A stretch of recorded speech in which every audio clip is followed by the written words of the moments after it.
I make my entire living from online marketing or online business, and I have done so for years now.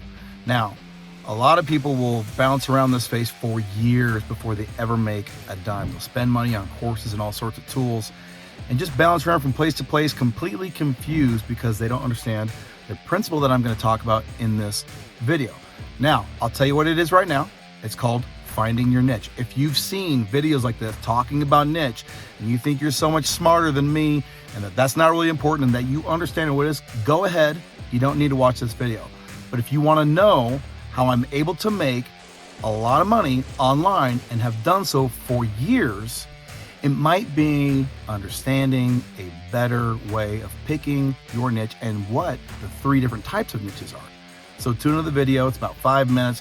Check it out. Let me know what you think. By the way, if you like fire content like this, if you want to learn more from me and from the community at large, over at UpHex, like, subscribe, and we'll see you on the next video. I was sitting at breakfast with DAR Holdsworth. Who knows who DAR Holdsworth is? He's a big high-level SaaS guy, and he wears like a fancy hat. I don't know what kind of hat you call it, but so I was sitting at breakfast with him and a few other people, and they were all pivoting around this question that for me is such an easy question because I've been talking about it and I've been helping you guys with it for now over a year in these meetings. And the question was basically, how do you get started? And what is the thing you got to do before you can get started? I guarantee you somebody already knows. If you've been coming to these, you know what I'm going to say.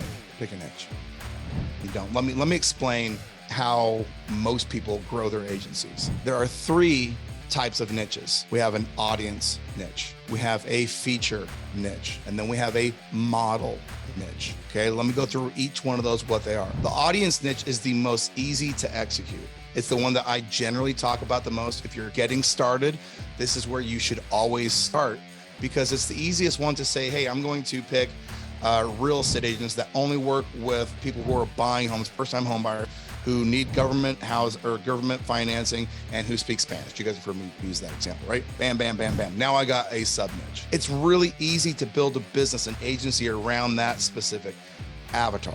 You can start with that specific avatar and reverse engineer what you have available in your sets of features, AKA you can turn off a whole bunch of crap that's in HighLevel that serves no purpose with that particular avatar, okay? You can make it more simple. You can make it clear and concise on how you get to the result. So that would be an audience niche. A feature niche is another type of niche. I remember Sean Clark talking about, and he didn't call it a feature niche, but he said basically when Podium first started out, they would go door to door selling their website widget.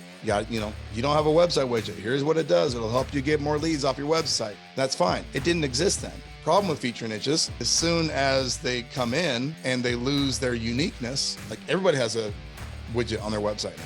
So a tactic known is a tactic blown. That type of niche is a very fast burning niche. If it's good, as soon as people find out about it, you're toast. Okay. So it's not a great one to build around unless you're a first to market kind of person. The third one is a model niche. Now, model niche is actually usually what happens after you pick audience niche. Okay. You usually find an audience, and then after doing it for a while, you're like, maybe I can come up with a better way of doing this. And my example of this is actually something that we're starting to go back to now. Before the pandemic, my agency was about 80 to 85% event marketing. Okay. So we would promote a dinner with the doc is what we would call it. So we would run ads, we'd spend $1,000 in a week, and we would promote a dinner workshop at a local restaurant. We would bring 20 to 30 people into a room. The doctor would do a presentation. He would extend an offer at the end of that presentation, take prepayment for those booked appointments, and then have them in his clinic, and then convert the core offer, which was their revenue. The reason I really liked that was a couple of things. Number one, instead of getting one lead at a time, it pushed it all into like a very, defined segment of time. It put all of the prospects into one room. So you couldn't say this lead quality is bad. They're like all these excuses that people come up with. You couldn't say those. Like, well, I filled up a room of people that wanted to hear you talk about weight loss. I did my job. And that was really great. And then the thing that nobody wants to do, we all want to automate, the thing of talking to the customer, building that rapport, all that trust and that building, all that happens inside of these meetings by default, because it's one person talking to a room of people. So it's person to person. And so we fix all of these problems that happen in regular lead generation by just changing the model. And the nice thing about that was we would charge per event. So we would charge $1,000 per event. They would pay us, $3,497 per month to maintain the platform. And then they would pay us $1,000 every time they would do an event. And we would have people that did events every week. So we liked that approach. The model that we chose worked incredibly well until the pandemic said, well, you can't meet in person anymore and do all this kind of stuff. So we obviously abandoned that model. But now we're going back to it. We're going to layer it on top of what we're doing. So those are the ways that you can start, build, and grow an agency, but you can't do it without a specific prospect.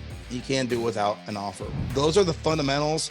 Everybody gets so much tool excitement. They get so focused on the tool that they can't see the clarity of what they need to do for their customer. So that was a really interesting, I spoke about this with Bradley and Jacob who were there. I'm like, man, it's crazy how many people I talk to who are at this conference. Doesn't mean they figured it out. They're trying to figure it out. They're trying to look for answers here at this conference. And they're doing the same thing. Like they're running around with high-level overwhelm, right? They haven't picked an audience. They haven't created an offer. And it's really that simple.